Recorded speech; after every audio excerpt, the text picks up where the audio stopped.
Hi, it's Dwyer, gamblersadvisory.com.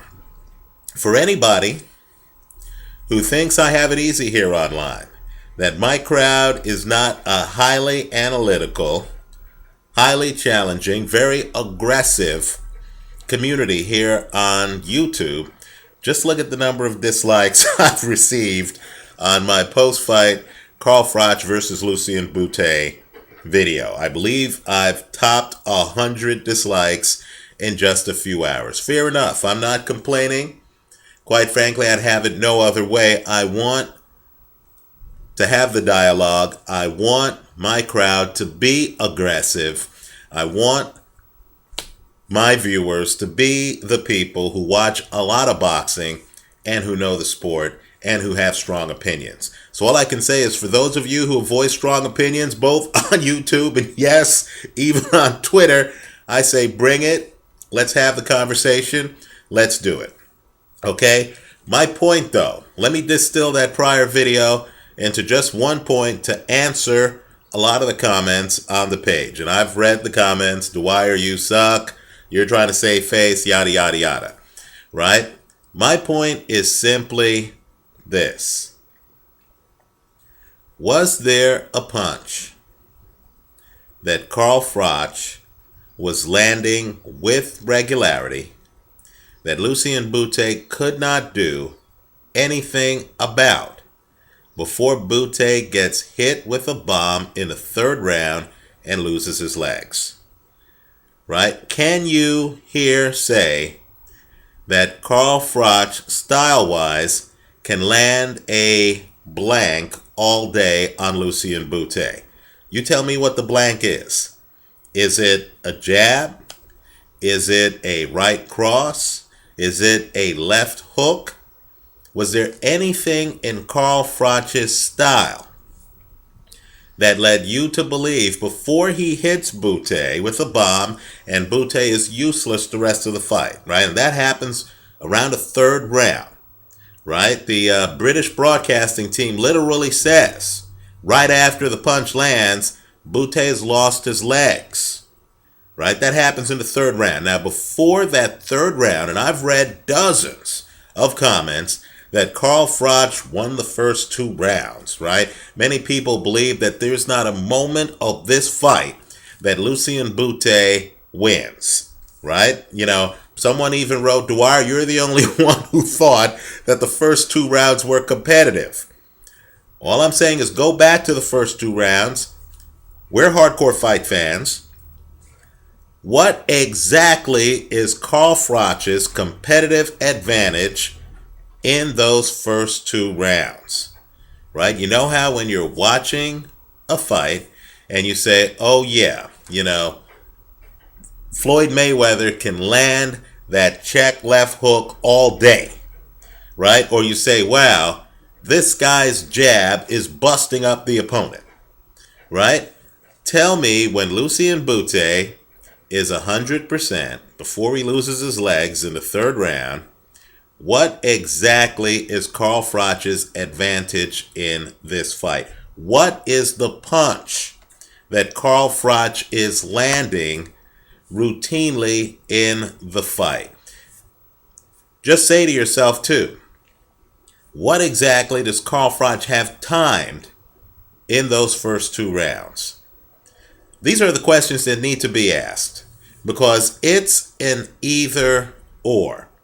Either Carl Froch owns Lucien Bute, right? Either Carl Froch just has, for whatever reason, an advantage on Lucien Bute, and Bute has no shot in a rematch. If they fight 10 times, Carl Froch wins all 10 or 9 of the 10, right? Either Carl Froch owns Lucien Bute, or one punch change this fight, and if Froch doesn't land that punch, we have a competitive fight where we have to think about things, continue to think about things like hand speed, foot speed, spacing, head movement, etc.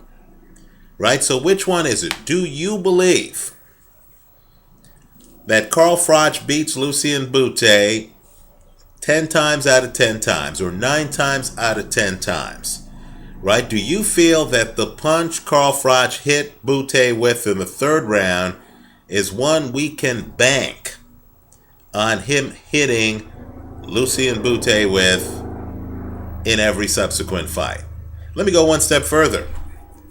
The reaction, because we all know sometimes fighters are able to take punches, right? Carl Froch, by his own admission, took some hard shots from Lucien Bute, right? Froch has admitted it in his post-fight comments, right?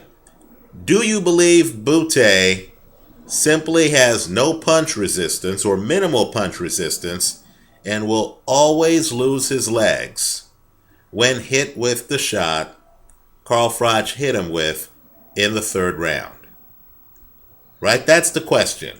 Was this a unique reaction from Lucien Bute? Right? Or is this structural? Right? Is it the kind of thing where every time Carl Froch throws that right hand from distance, it's going to catch Bute and Bute's legs are going to be gone? Right? Because if we're really going to be thinking about these two guys, if we're going to be thinking about a rematch, those are the questions that need to be answered. Now, I'm not saying that my opinion is better than anybody else's here. We all have an opinion.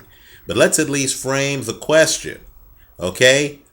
Did Carl Froch have a structural advantage on Lucien Bute that he can replicate in future fights? It's a yes or a no. Right? You know my view. I question that. What I saw were two competitive rounds. I don't even understand the crowd that claims that Carl Froch dominated the first two rounds. Please tell me the portion of the round. You can even break it down within 10-second intervals. Just tell me the portion of the first two rounds where you felt Carl Froch dominated that round, right? Where that portion was so devastating that the round was clearly a 10-9 round for Carl Froch. Tell me the portion, right? My point is simply this. After the fact, especially when a guy has been battered for the second half of the fight, like Bute was, right? He loses his legs in the third. He's barely hanging on at the end of the fourth round, right? Has a problem walking back to his corner at the end of the fourth round. In the fifth round, he's up on the ropes. He starts to get hit with really big shots, right? When we see a fight where the second half of the fight, one guy dominates, I know the feeling is to believe that, this guy will always dominate. But does Froch even dominate the second half of the fight if Bute doesn't lose his legs on one shot? And all I'm saying is we've watched knockouts where guys have, lost their heads, gotten battered. They can't think. They can't move. My point to you is this was a unique knockout where I got the feeling, and keep in mind, Bute, of course, the fight's ended, Bute's on his feet, but I got the feeling, after falling into the ropes, but I got the feeling that Bute, when he first gets hit and loses his legs, my feeling looking at the tape, and I encourage everyone to do multiple viewings, and you need to do it soon because sometimes they pull these videos down for copyright reasons, right? But I felt when Bute got hit, even he was surprised that he lost his legs, right? He seems to be alert. His body isn't cooperating with him. Now that's serious, right? That's almost like Roy Jones against Danny Green, where you look at the guy and you just realize, wow, he's lost his legs. But all I'm saying is sometimes, we saw this with Jones, loses his legs in the first round against Danny Green, is able to make it to the last round against a very tough Denis Lebedev, right? This knockdown was so unusual to me, or rather, Bute's lost legs, were so unusual to me, I'm not sure if any of us know whether in a rematch the same thing would happen to Bute. Because Bute, who's fought heavy punchers, right? Bute normally rolls with punches. I haven't seen a Bute fight before where he gets hit and his legs are gone. Right? I know everyone's ripping him on punch resistance. I know he got knocked out in the amateurs. Right? He's had a successful professional career since then. The Libredo Andrade infamous last round was the last round, and Bute was very tired. This is a little bit different. This is arrested Bute getting hit and his legs are gone, just like Roy Jones' first round Danny Green. Is that something Carl Froch can replicate? Was the punch part of a pattern where Froch established his ability to land that right hand? Or was this a unique punch that generated a surprising response that literally colored the second half of the fight? Let me also make clear one other thing too. I'm not saying Bute won this fight. Everyone's saying, oh, Dwyer, you're making excuses and stuff like that. I'm not saying Bute won this fight. I'm not saying he didn't get dominated in the fight. All I'm saying is, was the domination structural? Right? Let me name another fight that I got wrong. Manny Pacquiao, Oscar De La Hoya, years ago, here on YouTube. Right? Let me just say this. When you look at that fight, and I was wrong on the fight, but when you look at that fight, those guys could fight 10 times. Manny Pacquiao would always have the hand speed advantage. Always. Right? Manny Pacquiao would always have the foot speed advantage. Always. I think Pacquiao would always be able to land that straight left hand. Right? That's a structural advantage. What exactly are the structural advantages that Carl Froch has against Lucien Bute? Do we know? He did look good after he hurt Bute, but that's post-hurting Bute. The question is whether the punch that hurt Bute is a punch that Carl Froch can replicate time and time again.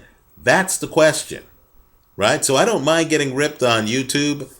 Hey, let's all just keep it real. But all I'm saying is the first 2 rounds I watched, as I saw those first 2 rounds, I didn't see Carl Froch landing anything with regularity, right? Let me also add that I didn't see Bute landing anything on Froch with regularity. But the point is, I can't look at this fight and say it's a systematic domination like I can a fight like Pacquiao De La Hoya. Right? That's the only point I'm making. So, also let me say this too. A lot of people are accusing me of nationalism. I've gotten some comments. They're still up. All the comments are up. I've gotten some comments on how I never give UK fighters a break. Right? Well, let me just say this. I've picked Carl Froch in prior fights. I admit I took Andre Ward against Carl Froch, but I took Carl Froch against Andre Durrell when those guys fought. And let's understand, at the time of that match, Andre Durrell was an unbeaten fighter. Right? I've taken Carl Froch before. If you go to my top pound for pound page, you'll actually see that I have a guy from the United Kingdom on my pound for pound best in boxing from Carl Froch's division. He just happens to be James DeGale, right? So I'm not anti-UK, right? I'm just trying to keep it real and spit truth to power. That's all I'm trying to do. So it's like when I see a fight and the fight looks even to me, as the fight unfolds, it looks even to me, then one guy lands a bomb and life changes, right? I have to ask myself, hey, is that guy going to land a bomb every time these guys fight?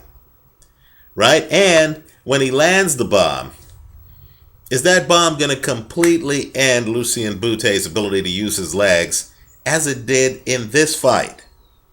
Right? If the answer is yes, Carl Froch is the guy you have to take in the rematch.